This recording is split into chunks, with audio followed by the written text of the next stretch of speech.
I will give you the treasures and riches stored in secret places. Magandang buhay mga katiyats, welcome back sa ating channel para sa treasure marker analysis. Meron tayong natanggap dito na pagagandang video nito. Ito ang letrang C na mayroong dot sa gitna na natagpuan ng ating mga katiyats sa kanilang ekspedisyon sa bundok. At napakaganda parang simento yan na nilagyan ng ganyan na marka. Kaya jackpot na yan. Jackpot na yan mga katiyats. Okay, bago natin yan talakayin, ako'y mag-shoutout muna. Shoutout tayo kina Hilardo Berdan, kay Vince Biucama, kay Jero Mendoza Zapero. Shoutout kay Robilin, kay Bong Hike. Shoutout din kay Jero Mendoza, kay Amado Cahigas, Francisco Malungoy, Ruben Bantula, Johnny Dacer, kay Jubilon Ipili, Robert Caponilas, kay Kinjimel Maglinte, kay Anthony Ray Labadan, and lastly shout out kina Juntox, kay King Lee J. Perez, kay Jeffer Makeran, at kay Alin Acutest. Sa mga hindi nabanggit na pangalan, shout out sa lahat. Tayo na ngayon magpatuloy. Okay, at ating balikan ang video at ating pakinggan ang sinasabi ng ating mga katiyats.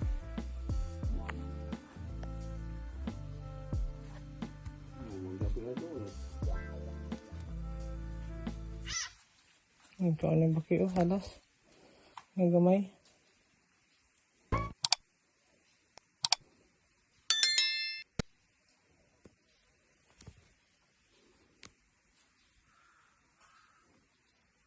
Pero daw.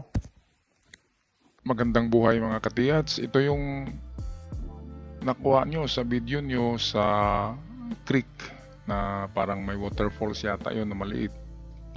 At napakaganda ng inyong natagpuan. Kasi yan ang sign ng treasure inside the rock. Ganito yan na itsura. Ganyan. Kapag nasa gitna, yan talagang inside the rock. At nakita ko kanina, ang bato ay ganito ang hugis. Parang pa-kwadrado siya at pwedeng magkasya diyan ang 4 na gold bars na kasing laki ng pusporo. So ang pusporo na gold bar yan ay 1 kilo. So 4, estimated ay merong 4 kilos sa loob nitong bato. So ang gawin nyo, basagin nyo tong bato na may litrang C na may dot. Parang square yan tingnan, diba? Nagaganyan yan. Pero yan pa rin ay C. Nakita nyo ito, hindi siya magkarugtong, dyan lang hanggang dyan lang. And then nagaganyan siya. And then may dash or dot. So yan na yan. Yan na yung jackpot na yan. At binasag nyo na ba yan? At kung binasag nyo na walang laman, so ibig sabihin treasure under siya, so sa ilalim pa ng bato. At mababaw lang yan 1 to 2 meters. Kung hindi makuha sa 1 ay 2 meters. So treasure inside or in the center of the rock or under the rock. Dalawa lang yan. So, good luck sa inyo. Naalala ko ang aking kabataan kasi nakita ko ang mga video nyo na nasa 20 years old pa kayo o 19. Ganyan din ako na edad noon. Nung nag-umpisa ako, 18 years old. At pag 19, ay nakatagpo kami ng sinuwerte kami nang pumasok kami ng maliit na kuweba at may nakita kaming semento na mayroong araw at litrang A. At nang basagin namin, napakalambot na semento at mayroong laman ng mga alahas na ginto. Yun. College pa lamang ako noon ay meron akong 3 racing bike kasi mahilig ako sa motocross. Kaya kung kayo'y makatagpo ng ganito, ay isang beses lang talaga yan. Kasi sa experience ko, isang beses lang at hanggang ngayon ay hindi na ako nakatagpo kahit na yung small stars na sinasabi ko. Kaya ang malaking tsansa talaga ay ganitong mga sign. Itong litrang C, lalo na kapag nakatatak yan sa simento. Itong bato na ito ay parang simento yan. So pwedeng nasa loob lang talaga niyan.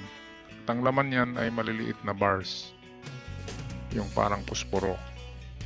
So pwedeng maglalaman yan ng ng 4 o 6 na pusporo. Ang bato na yan.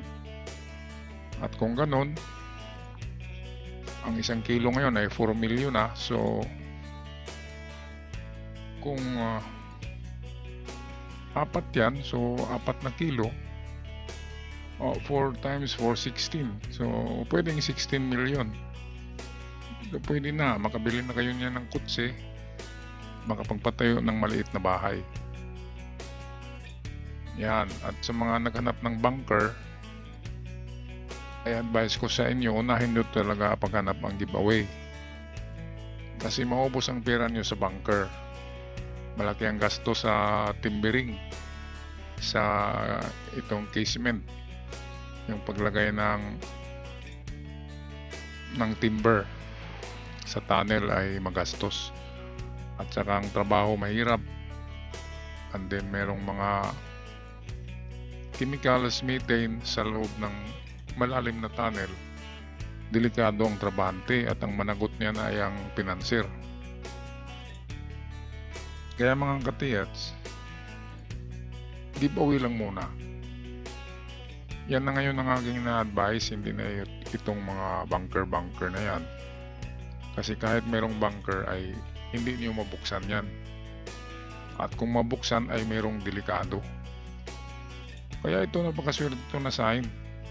Kaya ginawan ko ito ng video, encouragement, na makakuha talaga kayo kapag legit ang sign na nariyan kapag Japanese made. Ang problema naman kasi nito, baka may naglulukod yan ng mga treasure hunter at nagtatak sa bato. Yan lang ang problema. Pero kung talagang gawa yan ng Hapon, 100% meron talagang laman itong bato. Okay, so gawin nyo, biyakin nyo yan mga katiyats. At kung wala sa loob ng bato ay proceed kayo under. So kung wala dito yung ginto, yan, ay proceed kayo sa baba mismo. Maghukay ng 1 to 2 meters. Pinakamalalim ng 2. So 1 lang, meron na yan. Meron na kayong makikita. Okay, so hanggang dito na lamang. Ako magpaalam na. Maraming salamat at ingat kayo. At good luck sa inyo lahat.